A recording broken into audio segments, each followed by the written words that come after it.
Oui, la situation au Moyen-Orient vient de s'aggraver considérablement.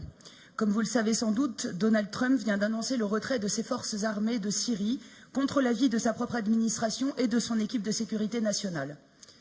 Cette décision laisse la voie libre à une nouvelle attaque de la Turquie contre les Kurdes et les forces démocratiques syriennes qui sont toujours en train de livrer bataille à Daesh dans le sud-est syrien où 2000 djihadistes sont encore retranchés.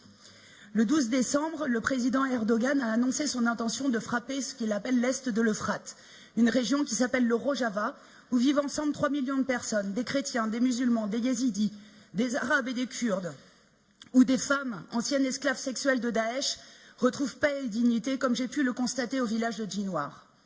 Le 13 décembre, l'armée turque a bombardé le camp de réfugiés de Makhmour et Sinjar, au Kurdistan irakien, où s'est rendu M. Wauquiez.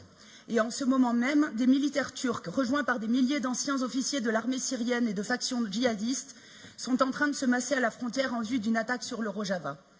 En cas d'attaque, les Kurdes seront obligés de quitter les lignes du front contre Daesh pour se défendre contre l'armée turque. En janvier, nous condamnions ici même l'attaque turque sur la ville d'Afrin.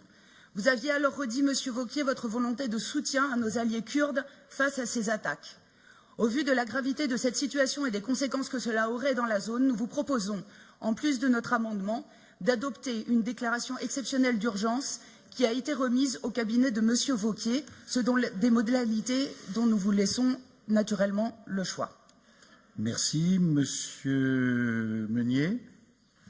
Oui, Madame le conseiller régional, Donald Trump a pris la décision de retirer ses troupes spéciales en Syrie et en Irak, enfin surtout sur la partie syrienne. C'est son droit le plus absolu, c'est le président des États-Unis. Les Français sont encore présents et les Russes aussi. Mettons-nous d'accord avec les Russes pour continuer à lutter contre Daesh.